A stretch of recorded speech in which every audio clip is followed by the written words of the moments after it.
up off the wall, we've got a lead change. Almost back halfway down the field, and most of the field is stuck.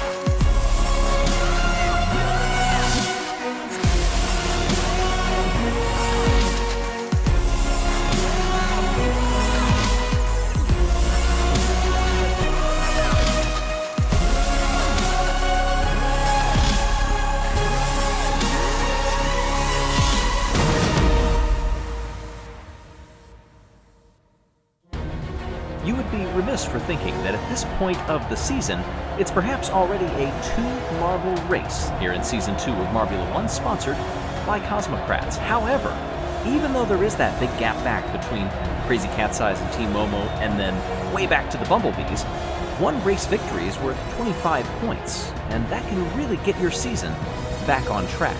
Who will do that tomorrow for the race here at the Aquamaring? Hey everybody. I'm Greg Woods. You see the order of our runners as we get ready to kick things off with Snowstorm at the top of the belt, and away our 5th place qualifier from back at the O Raceway, which is the last time that this set of marbles ran. You'll notice an extremely quick first sector, 5 seconds thereabouts, and it's already gone. Then they drop down. A split? It looks like that outside line. I would say that is much quicker. Look at this. Pulsar has closed up on Snowstorm, who sets the provisional best at a 22, and then gets obliterated by over a second, by a 25.8. That is pretty impressive, especially because Pulsar is one of 11 marbles on the season right now who have 0 points. Now granted, for this group of marbles, that is just one race under their belt, but we'll see how things work out. You notice a green for Cerulean. They are faster than the pole sitter in that sector, and Cerulean goes second overall, still 7/10 back. That's fairly far. Cerulean led the first lap back at the O Raceway, and then Mimo led every lap after that. Also notice Lemon Lime in there, another one of those marbles that does not have a single point. Here comes Billy, needing to make up some time, 3/10 down, coming into the final sector around the 180-degree turn, across the line, and a decent recovery up into second place. Now Bolt and Skip on track right now. Bolt set the fastest lap back at the O Raceway, grabbed a point for that. And points also for pole position. And look at this, Bolt green by 0.03 in the second sector. Opts for what ends up being an inside line through the split. Coming through the final turn now, Skip lost it. Well back in 6th place. If you're just joining us, it's Q1 here at the Aquamaring with Orangin and Rapidly out there. 2 marbles that I think at the start of the season, somebody would be surprised to hear that by the 4th round, they would still have 0 points between them. Where do they qualify here? Can they get out of Q1? Orangin will cross the line first, down in 7th. That is a little bit precarious. Rapidly comes across, not better, in 8th. Savage Speeders, the benefit of 26 points in the last round. They now sit in 5th, but still a ways to go to try to catch up. Cosmocrats, leaving Earth on November 5th. Reminder of our format, of course. In Q1, the top 8 will advance for a Q2 race-off to decide who will go on the top 4 to Q3. If you are not in the top 8 in Q1, spots 9th through 16th are set. If you are 17th or below, you are eliminated. You did not even qualify to race tomorrow. On the track now, Ocean and Wispy. A lot of yellows being set in those sectors. And it will be Ocean to cross the line first. Comes across with a 21.338. What can Wispy do?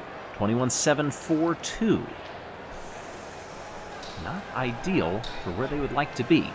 You notice the 2 beat over there on the scoring pylon. Again, the bottom 4 will not qualify, so you want to stay out of the bottom 4. We have 20 runners coming today. So the ones that you see in there right now may not stay there. Mimo, our winner from the O Raceway.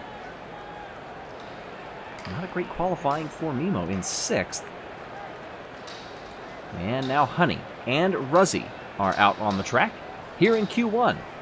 hosted by the Oceanics, by the way, and we are glad to be back here, and hopefully things are going a little bit better for them, whatever they're doing over there in the forest. It will be Honey to cross the line. Comes through in provisional 5th. Now Ruzzy. Ooh, 12th. Not ideal. Ocean, by the way, up in 6th. Every marble that goes by that Ocean can stay there inches a little bit closer to making it out of Q1. The Oceanics aren't really used to that on their home soil. Or home water. One of the two. Alright, Red Eye. A dynamic racer is right up on the tail of Minty Fresh. And look at the difference in fate. Red Eye goes to 2nd. Our 2nd place at the Raceway. And that's how Crazy Cat's Eyes secure the top spot in the standings by 4 points. Yellup and Tumult now, our final 2 run. Oh, what happened there? Yellup is gone. That's a yellow flag. Tumult can finish the run, but where on earth did Yellup go?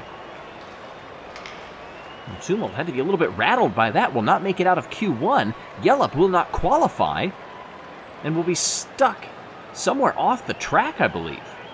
Oh, there we go. All right. Medics are surrounding Yellup. Seems only minor injuries. But Yellup will not be competing in this race. Oh, look at that coming right down the ramp and bounced off the edge of the track. That's terrifying. Oh my goodness. I would have to think that race organizers may need to look at that.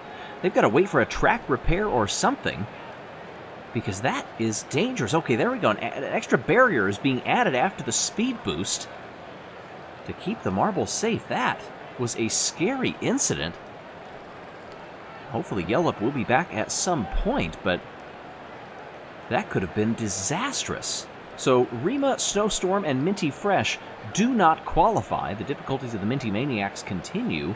We can start Q2 now that the marshals and the committee have approved the racetrack. The top 8 are in the gates. I imagine still a lot of them thinking about Yellup. And we're rolling in Q2. This is a 2-lap shootout, by the way, with Pulsar leading the way over Red Eye, holding up Billy and Cerulean. Then it's Ocean, Red Eye, Mimo, and Honey. Wait a minute, Red Eye is just falling backward as I say that. Pulsar holds a decent lead. Then it's a battle among that final few transfer positions as we begin the final lap. Ocean, Bolt, Cerulean, and Red Eye all fighting for it. Honey is a little bit farther back, and then Mimo is dead last. Pulsar coming down the backstretch, ready to drop through the speed boost for the 2nd time.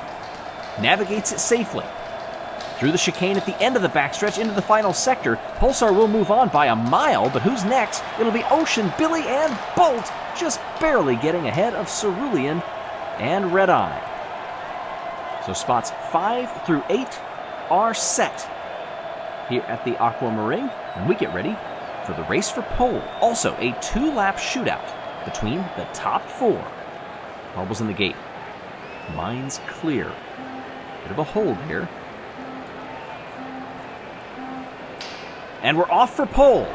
Pulsar covers off everybody and again holds the lead. Ocean, 2nd place, lost out to Billy, and Bolt falling back a little bit from those top ones. And now, a good move gets in front of Bolt. This is not for transfer, this is for pole.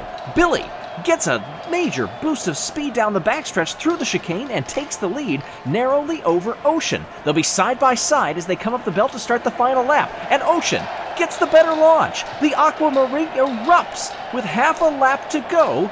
Can the Oceanics start on pole? Down the speed boost. A huge gap to Billy. Through the chicane, navigated well, keeping off the curbs. Billy's trying to close up, but Ocean will come across and get pole. Billy, Pulsar, and Bolt rounding out the front row and 2nd row. But the Oceanics, they aren't used to this. A half a second clear. Ocean gets 1 point and will start from P1 for tomorrow's race. Ruzzy, oranging and rapidly with some work to do clear down at the bottom. Hey, don't forget to subscribe to our channel, by the way, and we'll see you for the race tomorrow.